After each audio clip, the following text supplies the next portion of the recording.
Assalamualaikum warahmatullahi wabarakatuh. Kami dari kelompok 3 ingin mempresentasikan hasil diskusi kami tentang formal dan informal dalam komunikasi dan percakapan. Sebelumnya, perkenalkan nama anggota kami. 1. Fauziah Setiana Laraswati. 2. Saya Hanafi Miftahul Jannah. 3. Mufti Hidayatullah. Untuk materi yang pertama akan disampaikan oleh Fauziah. Untuk saudari Fauziah, silakan mempresentasikan.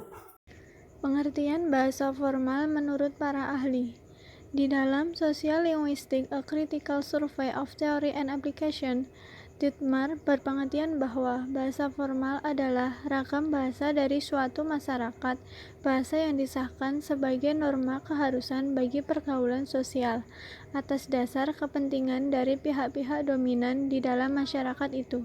Tindakan pengasahan itu dilakukan melalui pertimbangan-pertimbangan nilai yang bermotivasi sebagai politik. Di dalam Lockman Dictionary of Applied Linguistics, Richard, John, dan Heidi berpengertian bahwa bahasa formal adalah ragam bahasa yang berstatus tinggi di dalam suatu masyarakat atau bangsa dan biasa didasarkan penutur asli yang berpendidikan di dalam berbicara dan menulis. Di dalam tata bahasa rujukan bahasa Indonesia untuk tingkat pendidikan menengah, Korescraft berpengertian bahwa bahasa formal adalah bahasa yang dianggap dan diterima sebagai patokan umum untuk seluruh penutur bahasa itu.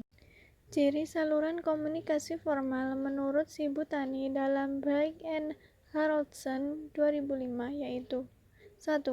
Saluran komunikasi berfungsi dengan standar bagi semua laporan yang datang dari berbagai sumber agar dapat diperiksa kebenarannya. 2. Sumber pesan dapat dikenali dan tentunya dapat dipercaya, sehingga dapat dijadikan saluran komunikasi formal bercirikan aturan-aturan yang stabil. Ciri-ciri bahasa formal: A. Menghindari unsur kedaerahan. B.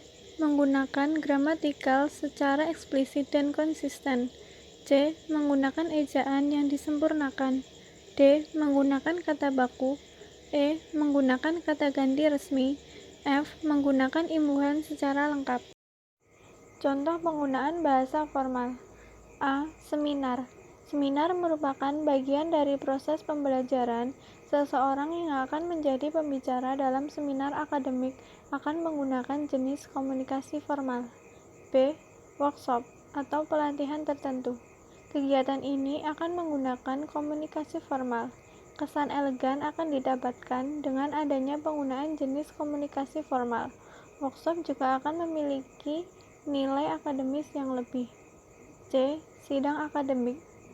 Untuk mendapatkan gelar pendidikan tertentu merupakan hal yang akan dilewati oleh mahasiswa. Komunikasi formal sangat wajib untuk digunakan dalam proses ini. Seperti pada poin sebelumnya, komunikasi formal akan menunjukkan keseriusan kita dalam mengikuti sidang akhir sehingga proses pembelajaran yang ada menjadi benar-benar bermakna. D. Konsultasi akademik. Konsultasi akademik bisa dilakukan antara peserta didik dengan pengajarnya. Biasanya proses diskusi ini lebih disarankan menggunakan komunikasi formal, sehingga ada perbedaan yang cukup jelas antara peserta didik dan pengajar. E. Presentasi karya ilmiah. Pada saat presentasi, pasti akan menggunakan jenis komunikasi formal, walaupun mungkin pesannya menjadi kaku dan serius, tetapi justru itulah yang diharapkan. Komunikasi formal menunjukkan bahwa kita tidak sedang main-main dengan hasil karya yang akan kita presentasikan. Dan untuk materi yang kedua akan disampaikan oleh Mufti. Untuk Mufti silakan mempresentasikan. B. Pengertian bahasa dan komunikasi nonformal menurut para ahli. Richard, John, dan Heidi 1985 berpengertian bahwa bahasa nonformal atau informal adalah satu bahasa yang digunakan dalam berbicara dan menulis yang berbeda pelafalan, tata bahasa, dan kosakata dari bahasa formal dari suatu bahasa. Menurut Suharyanto 1981, berpengertian bahwa bahasa non-standar atau bahasa pergaulan adalah salah satu variasi bahasa yang tetap hidup dan berkembang sesuai dengan fungsinya, yaitu pemakaian tidak resmi. Berdasarkan pengertian di atas, jelas bahwa bahasa non-standar atau ragam yang berkode bahasa yang berbeda dengan bahasa yang baik dan benar atau formal dan digunakan di lingkungan tidak resmi. Komunikasi informal. Menurut Mulyana 2005, komunikasi nonformal tidak tergantung pada struktur organisasi. Menurut De Vito 2011, komunikasi nonformal sebagai komunikasi yang disetujui secara sosial yang orientasinya tidak pada organisasi tetapi lebih secara individual. 1. Ciri-ciri komunikasi nonformal. A. Waktu dan tempat tidak menentu. B. Tidak ada prosedur yang mengikat. C. Tidak ada hierarki atau tatanan bahasa tertentu. D. Objek pembicaraannya tidak menentu. E. Diwujudkan dalam bentuk tertulis atau lisan. 2. Contoh nonformal dalam komunikasi. A. Rumor rantai untai tunggal. Pada rumor rantai untai tunggal, komunikasi terjadi manakala seseorang menyampaikan informasi kepada orang lain dan orang tersebut kemudian menyampaikan kembali informasi yang dimaksud kepada beberapa orang lainnya dan seterusnya. B. Rumor rantai klaster. Pada rumor rantai klaster, komunikasi terjadi manakala seseorang menyampaikan pesan kepada beberapa orang yang dipercaya dan kemudian mereka menyampaikan pesan tersebut kepada teman mereka masing-masing dan seterusnya. C. Rumor rantai probabilitas. Pada rumor rantai probabilitas, komunikasi terjadi manakala seseorang secara acak memilih beberapa orang untuk meneruskan informasi. D. Gosip. Gosip adalah contoh komunikasi nonformal dalam organisasi yang paling umum. Dalam gosip, komunikasi berawal ketika seseorang mengatakan kepada sekelompok orang, kemudian mereka meneruskan informasi tersebut kepada beberapa orang lainnya. E. Komunikasi nonverbal.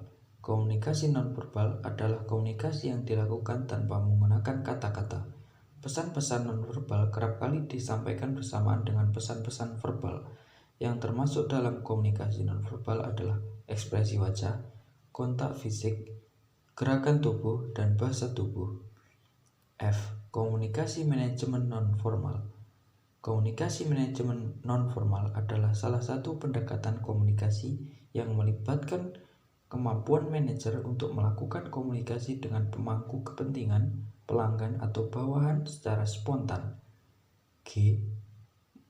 Curhat. Menurut wikipedia.com, curhat atau curahan hati merupakan saat di mana satu orang mencoba untuk menceritakan sesuatu kepada orang-orang yang dianggap dekat, dan biasanya yang diceritakan adalah masalah personal.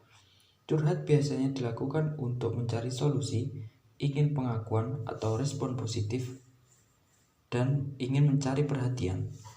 H. Percakapan. Salah satu cara berkomunikasi dalam komunikasi internal adalah melalui percakapan. Percakapan adalah komunikasi interaktif antara dua orang atau lebih, terjadi secara informal, simetris, dan bertujuan untuk membentuk dan memelihara ikatan sosial. Kesimpulan, komunikasi formal menurut Mulyana adalah komunikasi menurut struktur organisasi seperti komunikasi ke bawah, komunikasi ke atas, dan komunikasi horizontal. Kemudian, menurut Berg and Hartson, ciri-ciri komunikasi organisasi dan saluran formal banyak persamaan.